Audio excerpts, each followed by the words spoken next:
The broadcast is now starting. All attendees are in listen-only mode. All right, welcome everybody. We're getting set up here. A little bit of housekeeping. Let's try something else here. There we go. All right, so we are about to start. We're going to record. Thanks for joining. Before we do that, if I can ask everyone to look in the GoToMeeting or GoToWebinar control panel, there's a little hand icon. It looks like a little hand giving you a high five. If you can hear me and see my screen, go ahead and click that hand icon and we know we're ready to get started here. All right, good deal. Here they come. Awesome.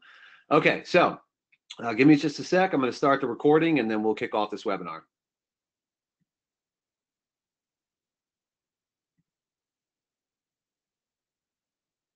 Welcome to Down Payment Program Basics. Thanks for joining us today. Today we're going to go over the basic qualifying criteria, the commonalities and differences among various types of homebuyer programs, and we're going to specifically cover the three most common types of homebuyer assistance, down payment assistance or down payment programs being one of those three. We are recording this. We will deliver the recording after the webinar. We also have with us Tracy Shell in the background. She is our VP of Marketing and Communications here at Down Payment Resource, and my name is Sean Moss at Down Payment Resource. So let's dive in, and first let's just clarify what we're talking about here. We want to talk about and help you understand the availability and build awareness of down payment assistance, loans and grants, tax credits, which are commonly called mortgage credit certificates, affordable first mortgages, and other programs that are available for home buyers across the country in every market that can help them do a number of things, but most importantly, achieve their down payment requirements faster. So potentially bringing them into the home buying pipeline sooner than perhaps they thought feasible. So we'll cover down payment assistance programs, mortgages, affordable first mortgages, and tax credits. More on that in a few minutes. But these things can also help cover closing costs. And all of this is aimed at helping you have build a basic understanding and awareness of all of the opportunities that are available across your market, across the country, and to your prospects or prospective home buyers.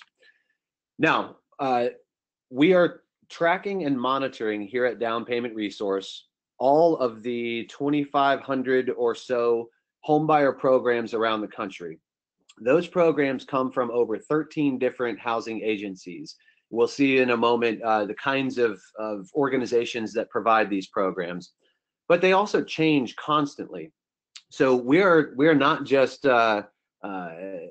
adding them to our system. We are tracking and monitoring income limits and funding status and guidelines and links and contact information for these programs to help you and to ensure that when you are using Down Payment Resource or you are exposing a client to down payment assistance programs, you're seeing current up-to-date information about the programs available in your market. Just last year, we made about 65,000 changes to these programs. And you can see here that there's a lot of activity going on behind the scenes. We're constantly adding new programs as funding disappears or expires for programs. We remove them from our system. And then, of course, all the other things, guidelines and qualifying criteria and so forth, as they change, we are monitoring all of those. And we're doing this around the country. So every state, every city, every county has some form of homebuyer assistance available. Every state has a state housing finance agency. More on that in a minute. But most importantly, 86% of these programs have money right now today. And we take a snapshot of sort of the status of all of these programs every quarter. And usually 85, 86, 87, 88% of all these programs have money available at any given time. Now, that doesn't mean all of them, right? Because that changes over time, but we're tracking that for you. And the whole purpose of this is to make more buyers in your markets aware of these opportunities. So we want to help bubble up just sort of a basic understanding of what these programs are, how they work, what's different, what's unique, what do they have in common, and so forth. It's not to make you loan officers. That's not the goal. But we'll talk about who your trusted partners are in the process of using these programs and understanding them as well. Now, there are tons of options out there There are over 2,500 programs in our database, which we believe to be all available homebuyer assistance programs in the country, but most of them are down payment or closing cost assistance. Now, there are a lot of different kinds of down payment programs or DPAs, and they come in many forms. They have varying repayment requirements and so forth. They're funded by any number of funding sources. And we're going to walk through that in a lot of detail so that you understand, DPA is sort of a generic term, right? But what kinds of criteria and what differences underlie that generic term? But we also track all of the mortgage credit certificates and all of the, what you may have heard called bond mortgages. Usually those are from state housing finance agencies. Those mortgage credit certificates are tax credits. We'll dive into that in more detail. And then first mortgage loans, or affordable firsts, sometimes called bond first mortgages. Those almost always come from state housing finance agencies. Every state has one. Most of them offer mortgage options that can be used in conjunction with their down payment assistance programs and or their tax credits. So those are the three most common types of homebuyer assistance, but we do also track employer assisted housing programs, individual development accounts, which are matched savings programs, and other types of homebuyer assistance that are maybe less common, but they are sprinkled throughout the country. So we track and monitor those as well. Today, though, the goal is to focus on the first three: DPAs, MCCs, and affordable first mortgages. But before we dive in and separate those three categories, who's offering these programs? We've already mentioned that every state has a state housing finance agency, but there are cities and counties with housing authorities and community development departments and so forth all over the country that offer all manner of and a very diverse array of homebuyer assistance, mostly down payment and closing cost help. There are also nonprofits all over the country that offer their own homebuyer programs, often in combination with homebuyer education or homeownership counseling. We mentioned employers. There are many employers around the country that offer down payment or closing cost help as a way to recruit or even retain current talent. And then there are more, land trusts and so forth. But this is by and large where most of these programs are coming from.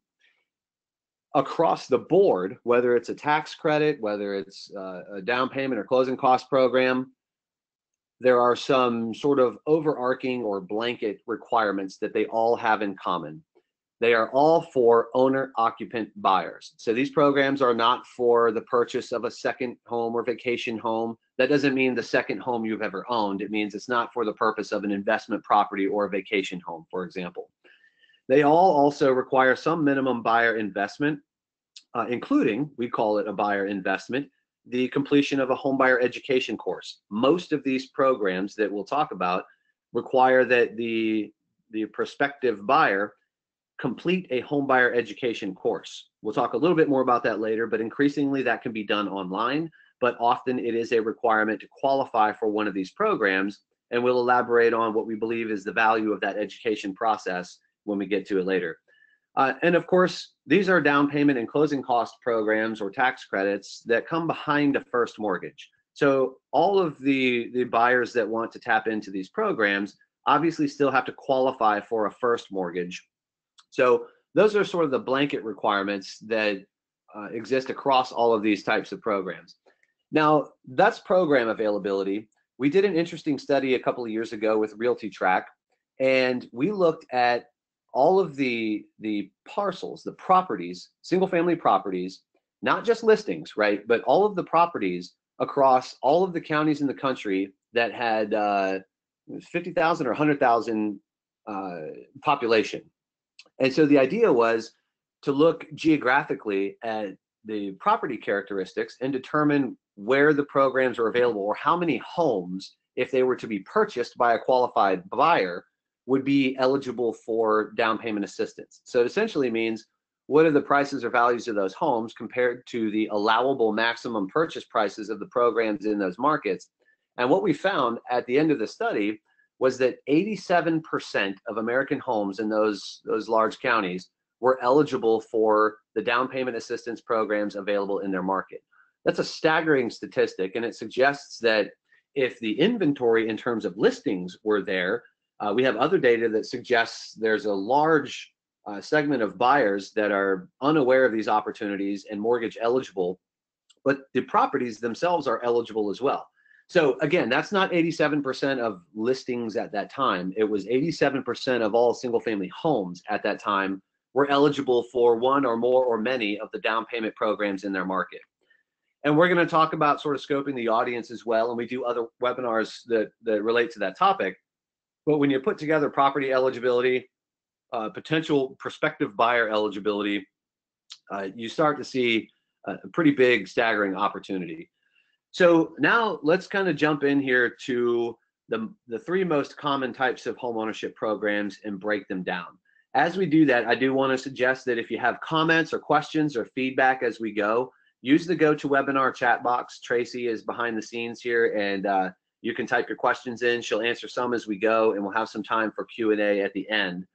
But now we want to break down and focus on the three most common types of homeownership programs. We're going to start with DPAs, or down payment and closing cost help. DPA, again, is sort of a catch-all term for all manner of programs that can differ wildly and widely across the country. And then we'll look at affordable first mortgage loans. And lastly, we'll look at mortgage credit certificates. And then we'll talk about some interesting nuances and some of your trusted partners in this process, the people whom you can rely on. So let's start with down payment and closing cost assistance programs, or DPAs. That is, as we saw earlier, by far the most common type of homebuyer assistance available that we track or in our system or across the country or in your market. Now, you may hear DPA or DPAP or HAP, or there's all manner of acronyms and names for these programs. A lot of them are catch-all terms. Not all of them are synonymous. So some of these programs are grants, meaning it's a true gift, no lien, no second loan. It's a true gift at closing. Many of them are second mortgages. They may have varying repayment terms, whether they're interest bearing or not. They may have deferred payments. They may be forgivable over a certain period of time, called an affordability period. So there are a lot of characteristics, and we'll dive into that a little bit. But they are most often nonprofit or government funded. This does include some employer assisted housing programs, and they can offer several thousand to tens of thousands, and sometimes even more in higher cost markets, but several to tens of thousands in down payment or closing cost help at closing. So in terms of what they can be used for, when an applicant or when your client or a buyer uses one of these down payment programs, they don't all offer the same thing or the same dollar amount, right? But most of the time they are for down payment and or closing costs. But we also see programs that allow prepaid expenses to be covered at closing, or a principal reduction, or repairs that can be made to the property for any number of reasons. For example, accessibility improvements for a disabled home buyer. So there are other eligible uses for some programs, but most commonly we are talking about homebuyer assistance for the down payment or closing costs at closing. Now, one myth is that these programs are only for first-time homebuyers. Well, first we have to break down what that definition means. And there's one underlying characteristic there that's common, whether you're looking at HUD or Fannie or Freddie or IRS or other sources for a definition. And it's essentially what we generically refer to as the 3-year rule. If you haven't owned a home or had ownership interest in a home, sometimes even just a primary residence in the last 3 years, you are a first-time homebuyer by most definitions. And that's the definition that most of these down payment programs adhere to. What that means is you may have owned a home that you bought 10 years ago and sold, or maybe even lost in short sale or foreclosure, 5-6 years ago. Well, it's been more than 3 years. You are, for the purposes of most down payment assistance programs, considered a first-time homebuyer again because you have not owned in the last 3 years. Now, a lot of programs have exceptions to this first-time homebuyer rule, or they just flat out don't have a first-time homebuyer requirement. There are certainly plenty of those. In fact, well over a third of the programs that we're tracking around the country do not have a first-time homebuyer requirement. Now, where there is one, that can be waived if they're buying in a targeted area, maybe if they have a military background, and for other reasons. And we'll look at some of those exceptions later. What this means, though, ultimately, is that the door is open to a lot of these programs, certainly for first-time home buyers, of course, but also for repeat buyers who maybe owned a home more than 3 years ago, but haven't since then for whatever reason. Boomerang buyers that maybe even lost a home in short sale or foreclosure some years ago. They've repaired their credit, uh, uh, restored their financial situation, and are ready for home ownership again. So it's important to remember that, because often these programs are viewed as only for first-time home buyers, and that's simply not the case in many or most markets. There are always opportunities, almost always opportunities for non-first-time home buyers. Now, some of the terms that you might commonly hear: grant, forgivable, deferred payments. A program is a grant. A down payment program is a grant if it's a true gift at closing. But you may commonly hear the word grant used where it's not actually forgiven at closing. So we just want to be clear. Functionally, it is a grant if there is no second mortgage or lien, and that is a gift at closing. It is forgivable if the buyer lives in the house for a certain period of time. One common feature of many of these programs is that each year they live in the house, some portion of that initial down payment assistance amount may be forgiven over time. That's typically called an affordability period. So, for example, we commonly see if a buyer lives in the property they purchased with that down payment program for 5 years, then 1/5 or 20% of the original down payment assistance amount is forgiven each year over that 5 years. And after 5 years, that second mortgage and that lien is wiped out. Commonly, we also see these programs defer payments. So there may be a second loan, but the payments are deferred until the affordability period ends, or until maybe they sell the property. So sometimes some of that money is due back monthly, or maybe when they sell the home, but often it's forgivable or it's a grant up front. You will commonly hear these called a second lien, second loan, subordinate loan, and so forth. One thing we see a bit of now is shared equity, where the down payment assistance is provided up front in exchange for a share in the appreciation of the home from the original purchase price to the date of sale later. So those are a few terms that you might hear. Just wanted to clarify what some of those mean. In terms of buyer eligibility for these programs, there are a few sort of blanket or common requirements and a few things to keep in mind that might open new doors. Most of these programs have income limits. Now, a lot of people might think or have misperceptions that these programs are only for low-income people. That is simply not the case. There are programs out there that will far exceed 100, 120, 140% of area median income. So that's taking the median or the average income in a market and even exceeding that to create income limits for a lot of these programs. Now, they're all different, right? It doesn't mean every program goes that high, but it's important to understand that some do, and those opportunities may exist, and the income limits may vary across programs in your market. Same thing with sales price limits. Most of these programs do have a cap on the price or value of the home being purchased, so as to ensure that what is essentially the mission or the goal of these programs is to sustain affordability and to offer opportunity for affordable housing to buyers. They'll implement sales price limits on these programs and ensure that the people buying these homes are buying, in Atlanta, a $250,000 home. In Chicago, maybe it goes up a little higher. In Southern California, that's going to be even higher. In Indianapolis, $100,000, $200,000, $300,000 homes. It depends on the program. They're all different, but a lot of them do have sales price limits. Another important factor is the location of the property, because that determines which programs are even on the table here.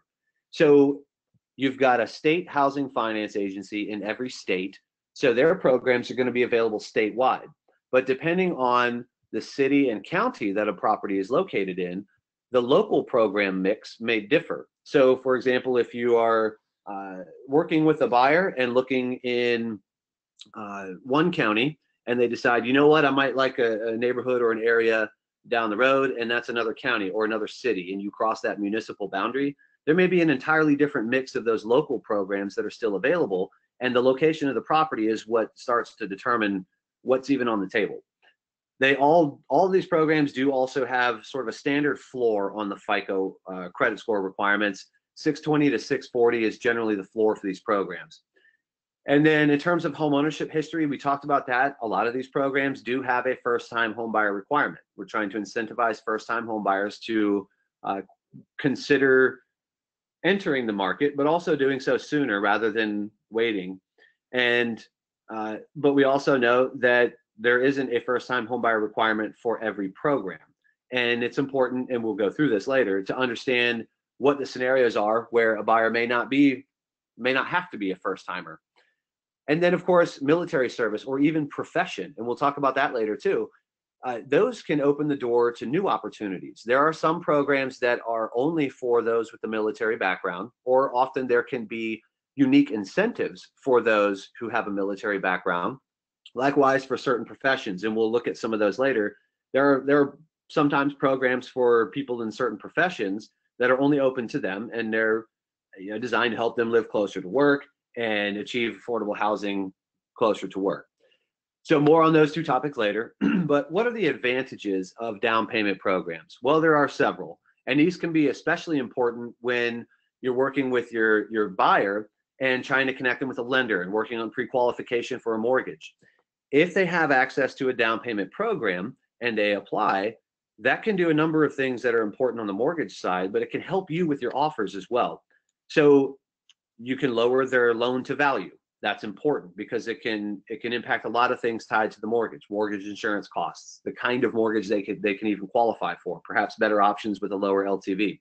It can also lower their debt to income. And again, we're not trying to make loan officers out of everybody, but we are trying to point out some of the basic advantages of these programs so that when you are talking to a buyer who maybe could qualify, or a prospect maybe who would respond to you if you brought this topic up, and that may expedite their entry into your pipeline, these are some things to understand and perhaps talk about your loan officer partners with.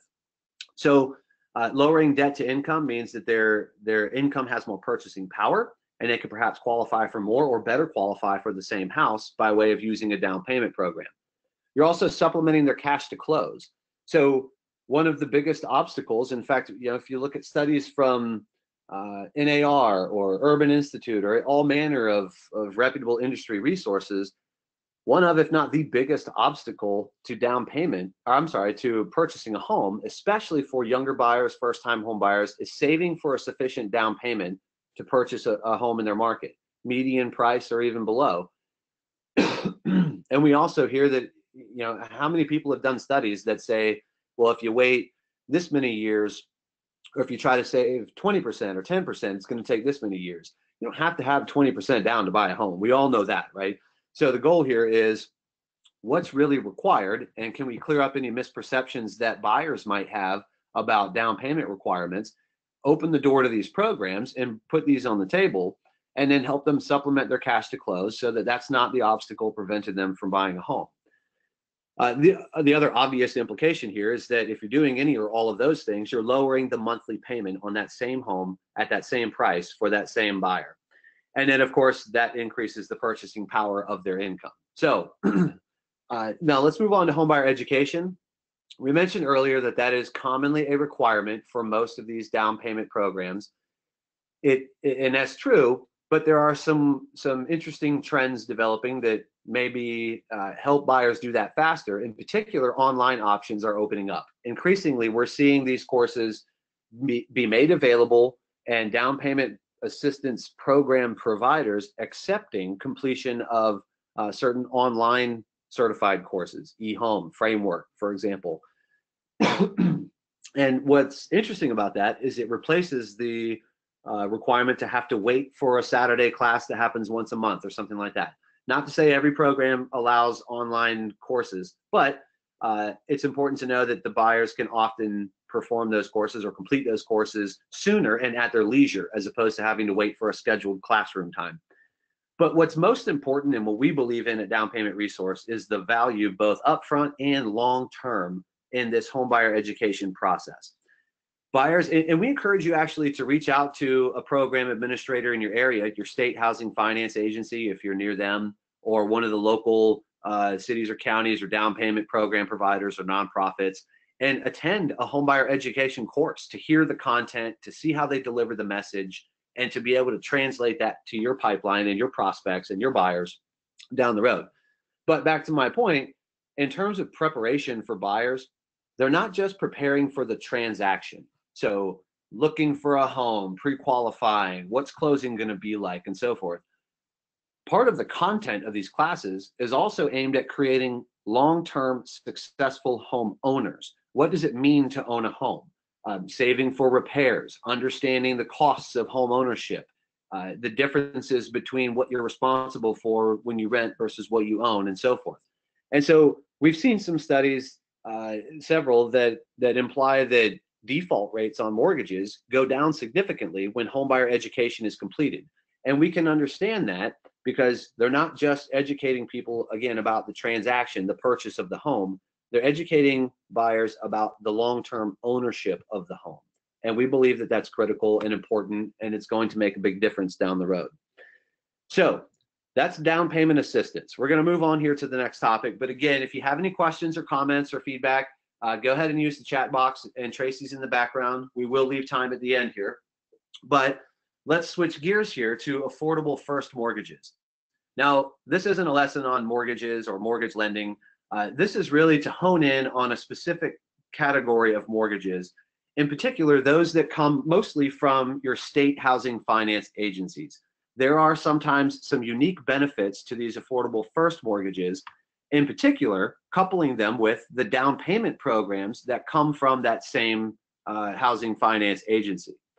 So often we see reduced interest rates. Now, again, they're not all the same, right? We're talking about features that are common, but they're not exclusive, or they're not just blanket statements about every program. But often we'll see reduced interest rates. We'll see acceptance of higher LTVs. We'll see improved mortgage insurance pricing, or MI pricing. All of these serve to expand the first mortgage options that are available to a buyer. And then you open up the door to combining these mortgages with the down payment assistance programs from that same state housing finance agency. And perhaps, and we hear stories about layering all the time, using two different down payment programs, layering, right, on top of a mortgage. And then, of course, with a lot of these state housing finance agencies, many of them have a mortgage credit certificate. So you can combine the tax benefits of those mortgage credit certificates with an affordable first mortgage, and potentially even down payment assistance. Again, all the programs vary. Where the funding comes from can have implications on what you can combine and so forth. But those are just some basic overarching features of affordable first mortgages. In terms of the advantages, what do they provide to the borrower? Reduced buying costs. If you can reduce the cost of mortgage insurance, accept higher LTVs, accomplish lower interest rates, as in below market interest rates, then you're lowering the monthly payments, you're increasing the purchasing power of that buyer's income, and you're opening the door to home ownership sooner, again, than perhaps those buyers thought was possible. And so we think it's important to point out those advantages and bring that message to your pipeline of prospects and try to engage them around this topic. So if you're sending listings to 100 prospects and 1 a week replies, could you get 2 or 3 a week to reply? And I'm making up numbers here, guys, but could you get 2 or 3 to reply to you if you broached the topic of down payment assistance and using these kinds of programs? So that was a quick overview of affordable first mortgages. So we've covered down payment assistance programs, we've covered affordable first mortgages, and the third most common homebuyer program type that we wanted to cover with you today is the mortgage credit certificate. This is not at closing assistance. This is life of loan annual tax savings.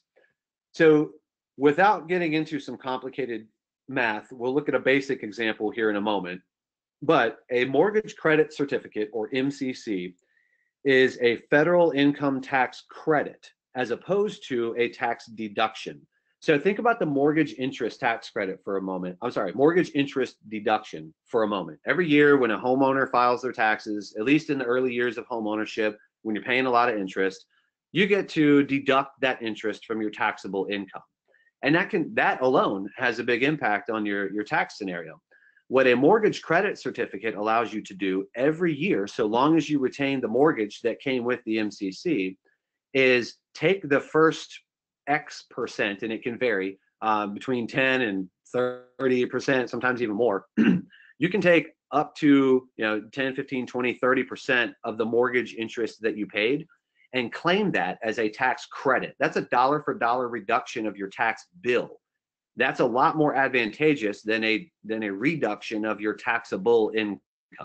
So again, this is not meant to be a tax lesson any more than it was meant to be, turning realtors into loan officers. That's not the purpose. But I want everybody to understand that's a serious tax benefit, and many states and sometimes local entities offer these mortgage credit certificates. Again, we're going to defer you to your trusted partners here in a moment, but start thinking about who your best loan officer partners are, the ones you work with now, and do they offer these programs? Or if you don't know, it's time to have a conversation about it. These MCCs, when a buyer applies for and receives a mortgage credit certificate, they get to do this every year. It's a life of loan tax credit. So every year when they file their taxes, until they refi or sell the property or something and get rid of the mortgage that they got the MCC with, they get to go through this exercise and claim that tax credit. That's huge tax savings every year, and it can help offset the mortgage interest costs of that mortgage. So this is longer term value. It's not at closing assistance, but these programs are very popular. Dozens of states offer them. We're seeing local mortgage credit certificates pop up in some markets as well. Again, the amount of the interest you can write off varies by a mortgage credit certificate. The cap on the tax credit is actually capped in terms of dollars amount at $2,000. That's an IRS cap, so no mortgage credit certificate provider currently can change that. But again, offsets mortgage interest costs and offers another way for a home buyer to get a little help and get a little savings along the way. In terms of the benefits of these programs, obviously through that explanation, we come to understand that you're reducing the income tax liability of that buyer. You're also increasing their qualifying income. And I mentioned that it's life of loan so long as they keep the loan, but there are some mortgage credit certificate providers that will reissue the tax credit if you refi that loan. So it's not always even just limited to the mortgage that you got when you bought the house. How they work, so we kind of explained it, but I'll show you a little bit of math here, but I'm not going to get into a math lesson. But assume a $200,000 purchase price and a 4% interest rate. So the buyer in that scenario would have paid in the first year $8,000 in mortgage interest over the course of that year. They go to file their taxes. They have a mortgage credit certificate that allows them to claim the first 25% of the mortgage interest as a tax credit. That means that would actually be $2,000 dead on. That's the max they can claim. But, and we didn't mention this earlier, it doesn't mean you don't get the standard mortgage interest deduction that you can always file on your taxes. You still get to do that with the remaining interest that you didn't claim as a tax credit. So I'm going to stop that there. Again, not trying to get into a complicated math lesson, but this is a unique and advantageous benefit for a buyer. There are plenty of them out there. So put it on the table. And maybe that's another way to approach your buyers. If you have mortgage credit certificates available in your market, typically from your state housing finance agency, to say, hey, look, there are ways to expedite your home purchase process. So now we've covered the three most common types of home buyer assistance: DPAs, which are by far the most common programs, affordable first mortgages, and the mortgage credit certificate or the tax credit. Now, all of these can have unique features and benefits. There are a few that stick out, and so we wanted to go through some of those quickly. And then in the next few minutes here, we'll get into some Q&A. So we've mentioned some of these. We mentioned targeted areas before. When you are buying in a targeted area, which the program provider, the down payment assistance program provider, might define by census tract or county or zip code or city limits, they can come in many ways. But in targeted areas, often a program, if the property being purchased is within a targeted area, the program provider might waive the first-time homebuyer requirement for anyone, right? As long as they're buying in that targeted area. You might see more down payment assistance money available even from the same program if the property purchased is in a targeted area. You might also commonly see higher income limits and higher purchase price limits, all tied to properties being purchased within targeted areas, which again can be defined any number of ways. So that's one thing to look out for. There are also, as we mentioned earlier, unique programs around the country for certain professions. So if your buyer is a teacher, or maybe even more broadly, just works for the education system. So they work for the county school system or the school district. It's not always even limited to teachers. It can be somebody who works in the education profession. Likewise with law enforcement. Doesn't necessarily mean the police officers only. It could be people that work for the police department or sheriff's office, sheriff's deputies, and so forth. Same thing for firefighters. There are often hero programs, which will include all of these professions. And then nurses, or more broadly, people that work in the healthcare industry or for a medical facility. So that can be clerks and office staff that work in some of these environments as well. It depends on the program. The definition of a hero or an educator or a law enforcement officer may change depending on the program. But commonly, or not commonly, I should say, there are plenty of programs around the country that offer unique benefits or programs specifically for people who are employed in these professions. So always ask or get a feel for where your buyer works or in what profession, because that may open the door to additional opportunities for down payment help, closing cost help, tax credits, and so forth. And to put some numbers on that, there are, as of a couple of weeks ago, 150 plus programs in our system that either offer unique incentives for or are exclusively for those with a military background. That's 6% of all the programs around the country. There are a lot of teacher programs, almost 60 programs around the country that are either only for educators or have unique incentives or benefits for those that are employed in the education profession. And you can see still more for protectors, first responders, law enforcement, firefighters, nurses, and so forth. Some of these are actually employer-assisted housing programs. So nonetheless, there are a lot of opportunities out there for heroes, broadly speaking, and over about 13% of our database, about 13% of all the programs around the country are actually for community heroes. Now, in terms of military and veteran background, most of the time when a program is specific for those in the military or offers unique benefits, one of the benefits is you don't have to be a first-time homebuyer. Again, that's not across the board. Another common scenario we hear is, well, it's a VA loan, or presuming they qualify for and use their VA loan benefits. Well, you don't need a down payment. It's 100% LTV and so forth. True, that's fair. But consider this, and this is where I want to inject another topic that can help you directly in terms of writing contracts and making offers and competing on offers. Maybe you are working with a veteran. Maybe they are getting a VA loan. Maybe they've got 100% LTV. Does that mean they don't deserve or shouldn't get a down payment program? What if you can lower their LTV, increase their down payment? Or here's the direct reference to what you're doing on their behalf. What if they don't have to ask the seller for closing cost help? So maybe they want to buy a $200,000 home and they want to get $6,000 or $8,000 from the seller in closing cost help. Well, if you can get a down payment program that offers them, let's say, $10,000 for that veteran, you can cover all of the closing costs and perhaps even take some remainder and build in some equity into that home. And now you don't have to go ask the seller to cover those closing costs. You could offer the same price, but the net $6,000 or $8,000 back to the seller makes it a more competitive offer because your client, your buyer, who is a veteran and using a down payment program, doesn't have to ask them for that help. Or maybe you increase the price and that makes the bid more competitive because you don't have to get the down payment help. So nonetheless, there are opportunities in here for you as realtors writing those contracts to be more competitive with your offers based on the availability of a down payment program for your client. One example of a great program for veterans is the PenFed Foundation's Dreammakers Grant. It's a 2-for-1 match up to $5,000 in matching funds, and it is a grant. It's a true grant.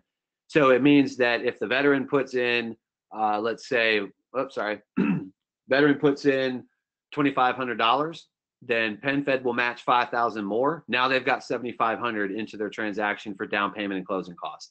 Great benefit for veterans. No reason they shouldn't have equity if they can access it, or help them cover all the closing costs, because that doesn't go away just because you got a VA loan at 100% LTV, right? Okay, now, how do you access all this information? So we've given you a lot to think about here. We've certainly given you, I think, a pretty comprehensive overview of the basics of home buyer assistance. So how do you access this? You can certainly go to downpaymentresource.com, and you can perform a search for programs there and see what's available for your client. However, most of you are members of our MLS partners. So if your MLS is on this list, you already have Down Payment Resource integrated into your listing system, so that when you're looking at listings from your single line views or your listing detail views, you'll see a down payment button, which we'll show you in a minute. There you go, the $ with the check mark.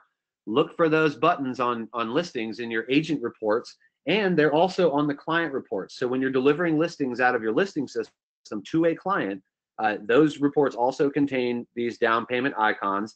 And when you click that, we will tell you for that specific property at that list price which programs are available, and you can scan through and review all of those, and your clients can even enter some basic household information to further filter and get a more appropriate set of results based on their income or their military background or their profession and so forth. So look for that $ on listings. And again, I'll go back to this list. If your MLS is listed here, you have Down Payment Resource integrated into your listing system on agent single line, agent detail, and client reports. You also have Down Payment Connect. So when you log into your listing system, you'll see on the dashboard, depending on if you're Matrix or FlexMLS or whatever you're on, you'll see a link to Down Payment Resource, and that takes you to our Down Payment Connect, our Down Payment Resource dashboard. In there, you will see a link at the top of your page, and that's your Down Payment Connect link. That is designed, and it's free, no upcharge. You already have it if your MLS was listed in our partner list earlier. That is a link that you can take out to your website, social media,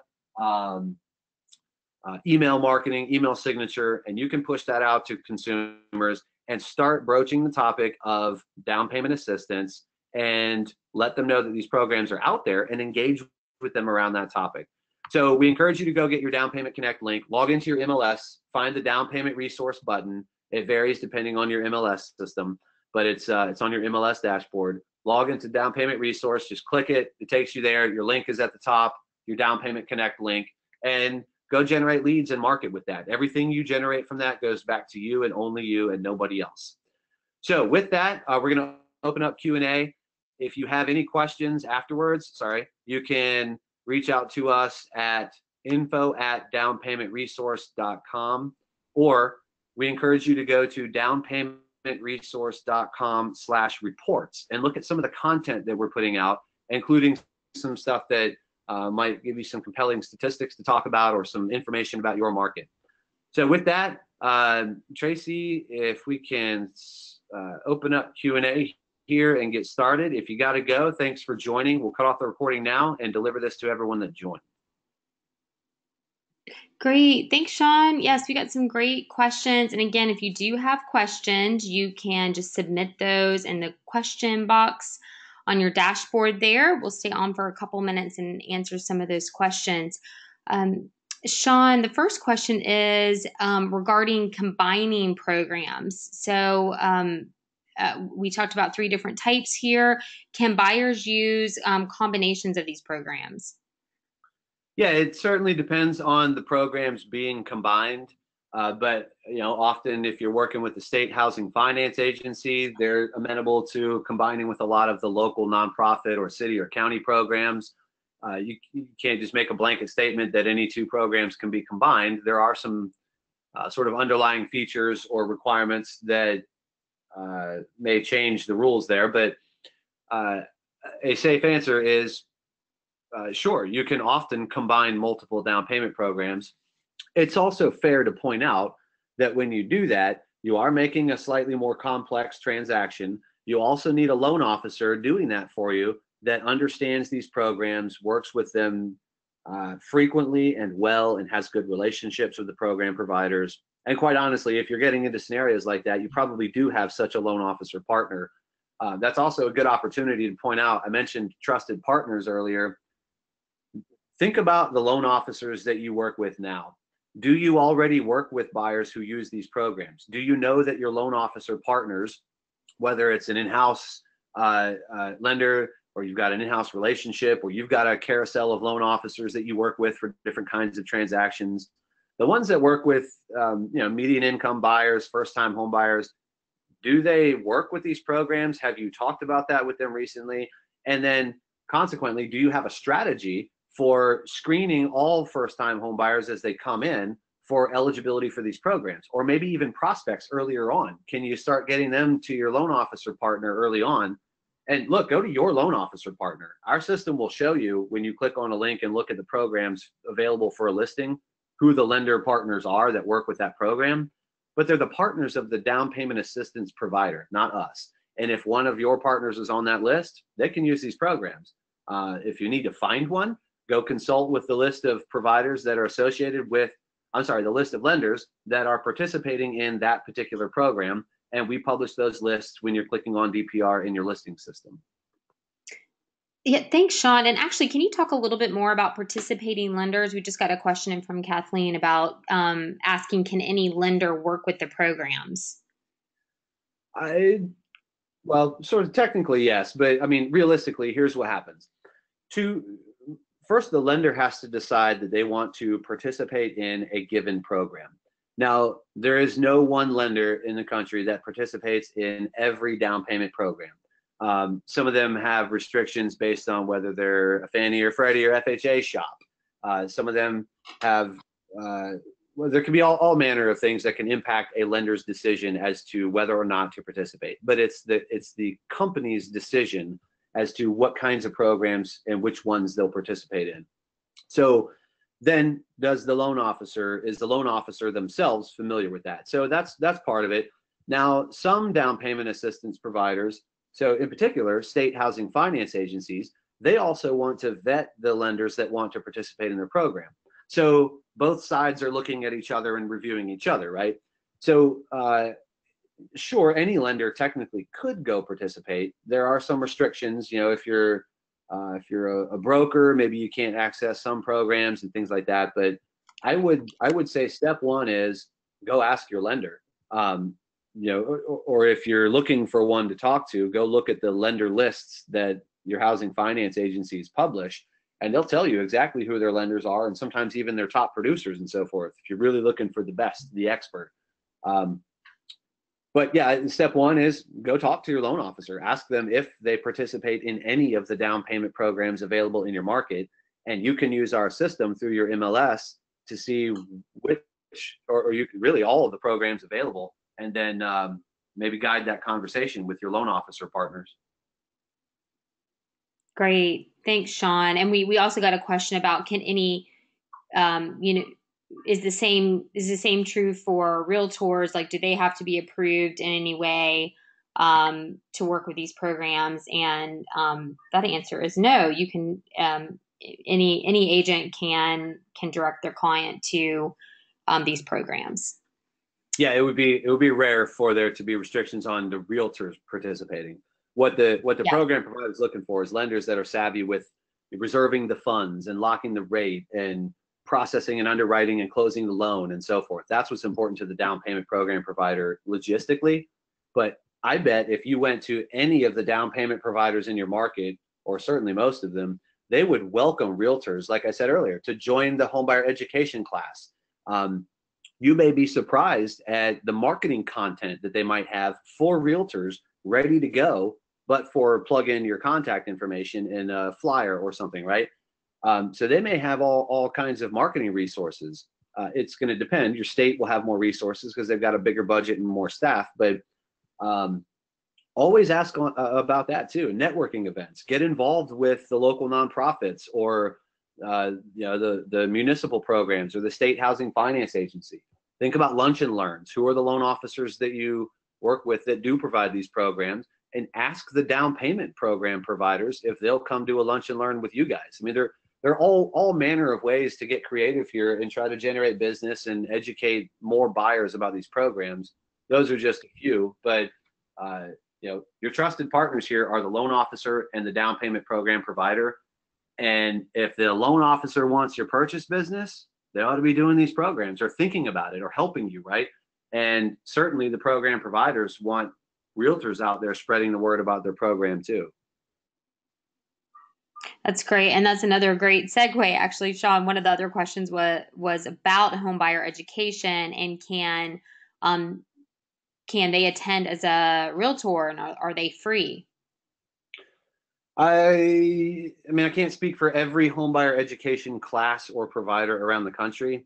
If it's online, I don't think you can go in and do a free demo for most of them, even as a realtor. But what you can do is, if there's a scheduled class, certainly call and ask. We're told by down payment program providers often that, yeah, we'd love to have realtors in the class. We want them to hear the message. We want them to understand the content. We want them to hear the delivery, and we want them to take that to their prospects and talk to more potential buyers about our program, the way that we talk about it, and understand the content of that education course. And you may only find one or two gems, but if it's a gem, you can take it to your marketing and take it to your pipeline. So it's probable. I mean, maybe not every program provider will let you attend their down payment class, and maybe not every program provider even has a classroom course. A lot of them have moved online or are moving online, but give it a shot. It's a great way to meet buyers, first of all, and potentially meet some loan officer partners that do these well and are there themselves for the same reason. And it's a great way to build a relationship with the provider of the down payment program, which can never hurt. That's great. Thanks, Sean.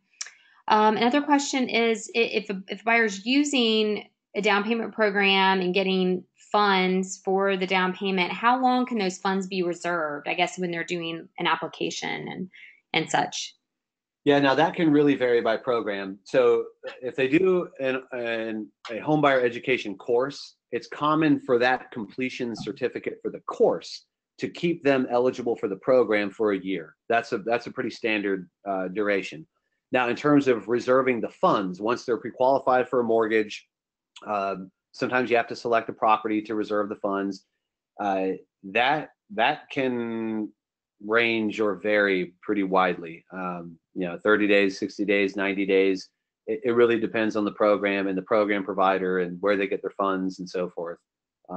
That's probably the standard range. 30 to 90 days maybe would be most common.